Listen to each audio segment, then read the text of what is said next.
Greetings, it's Vaygrim, back with another episode of Hot Blocks. I wanted to show you guys something really cool that I've found lately.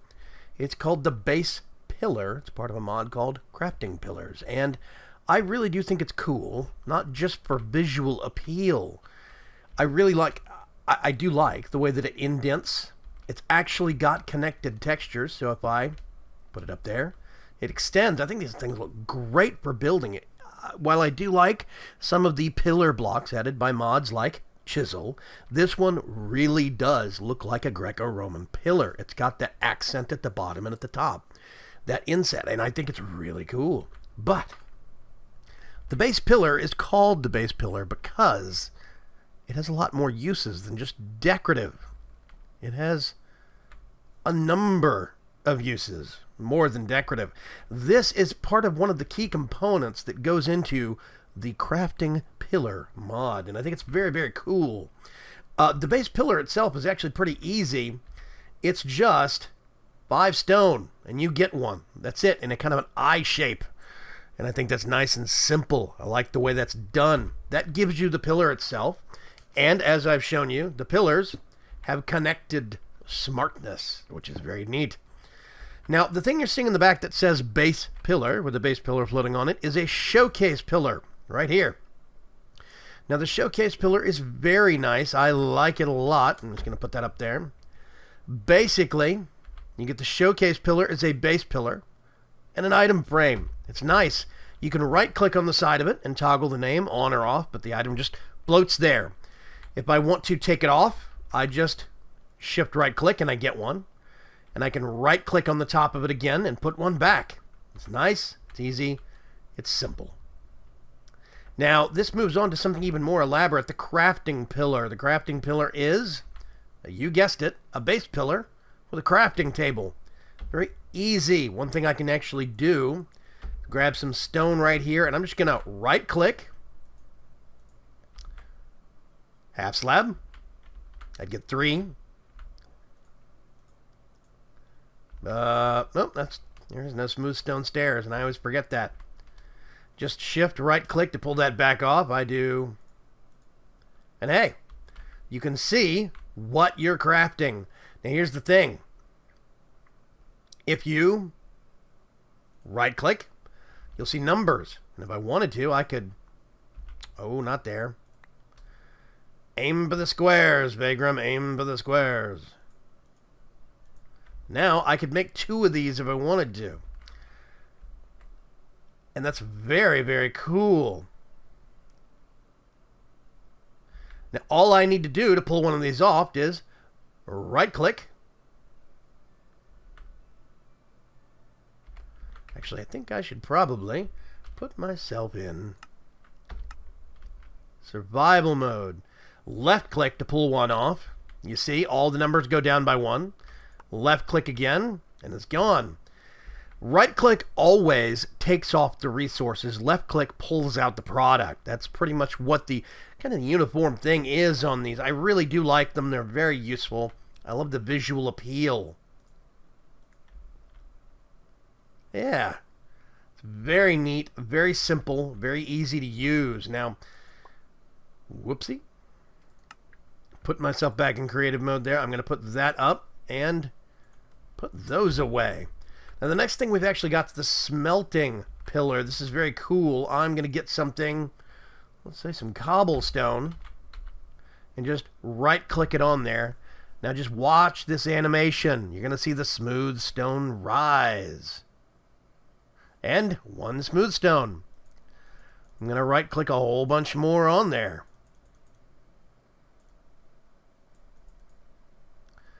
So I have 33 cobblestone to process, and 2, now 3 smooth stone. I love the visual appeal.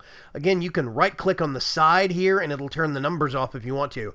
Now, here's one thing that is good and bad. It's got a number for the coal. Problem is, it gets blocked by the pillar itself, so you can't see the font.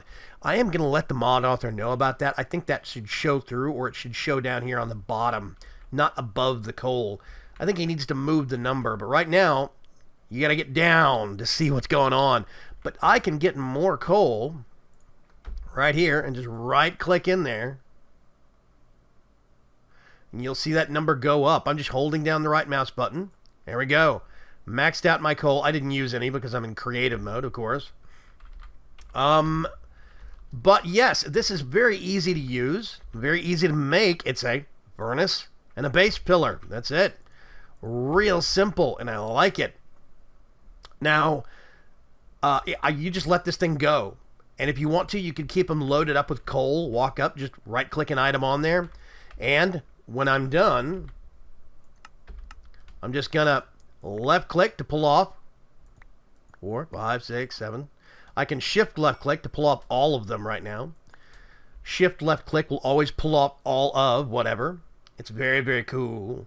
So, yeah, that's the smelting pillar. Now, there's the brewing pillar. This is interesting.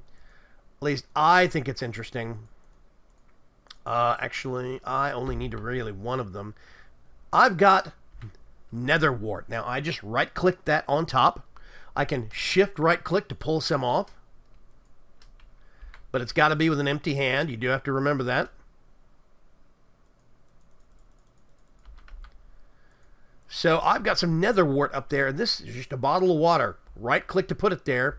You'll see it actually has 4 places. And when all 4 places have a bottle around it, you'll see that nether wart show up above it, and it slowly descends into the potion. That is the brewing process in action. This is a brewing stand and a base potion. That's all this is. And now you can see awkward potions. It's real simple. It's a real easy way to do 4 potions in a shot. It only uses 1 resource. Now, this is technically an upgrade from the base brewing stand, because the brewing stand itself in vanilla only does 3 potions. This does 4 at a time, which means your resources go farther. And it's real easy to use. That's just a base pillar and a brewing stand. That's it. It's very simple. Just real quick before I forget, when you go up to this brewing stand, I've taken myself out of creative real quick. You can right-click on the stand itself to show the name or hide the name and the numbers. But I personally like seeing them. I think that's one of the perks. But you can shift right-click and pull your potions off. Just remember, you have to do it with an empty hand. See, I have a potion in this hand now, which means I can't pull that off. It wants to drink. So shift right-click. That's how you get your stuff off. It's got to be with an empty hand anytime you're pulling something off of this actual pillar.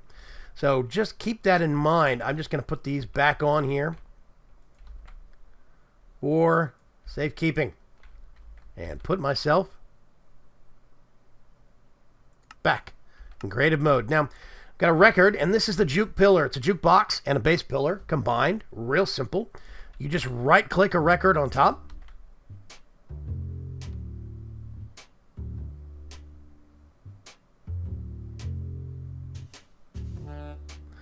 I love the spinning animation. I also like the fact that it shows the name, because that will fade over time with other mods that show you just above the actual hotbar.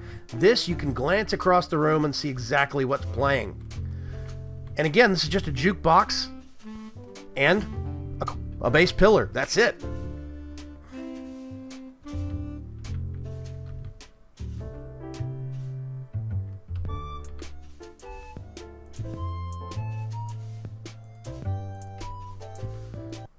Right-click, and the record, of course, goes flying. That is vanilla code for you. Now, I'm not sure. I've never let a record run long enough, but I think that plays in a loop. I think as long as that record is on there, it keeps looping, which is very nice. The freezing pillar. This one's a little more complicated. This is one of the more elaborate recipes. It's a base pillar with snow across the top and the bottom, and glass panes on the side. Now, the freezing pillar, you get a bucket of water, and you just right-click some water in there. I'm going to turn this numbers on. You'll see it says 10,000 units of water. That is 10 buckets, or 10,000 millibuckets. There we go, 16. You see that water stirring around, and what it's doing is it's just making ice. That's all this thing does. It does not require any power, any magic, any fuel. It is the freezing pillar. So you could pump water into this from an aqueous accumulator or from some other water pump, and you could You could use like extra utilities or mechanism or under IO, all sorts of stuff. But you could pump water into this and just have something that passively creates ice, which means you let it run. There will always be a stack of ice on here, and you can just shift left click to pull it off. Nice and simple. I actually love the animation down there. I think it's very neat. And the fact that it actually gives a hard water unit, like how much water it's got. And you can see that count. See, it just went down by 1. Now, right here we've got the pot pillar. Very simple. It is some podzol or dirt, flower pot, and a base pillar. And really, this thing is as simple as it sounds.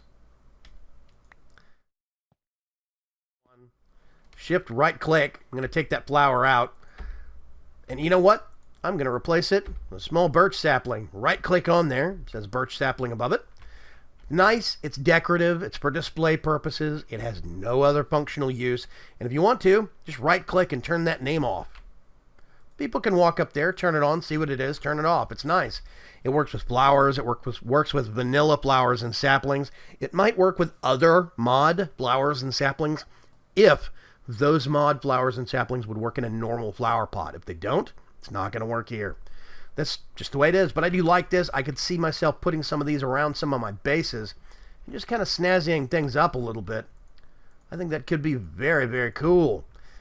This is one of my personal favorites. This is the Sentry pillar. This thing is a dispenser and a base pillar. Again, super simple recipes.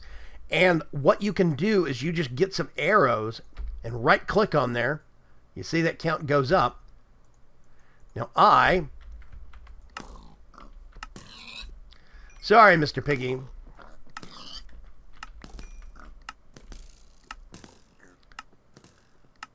Run, be free. It's got quite a range. I think it's aiming for an adult.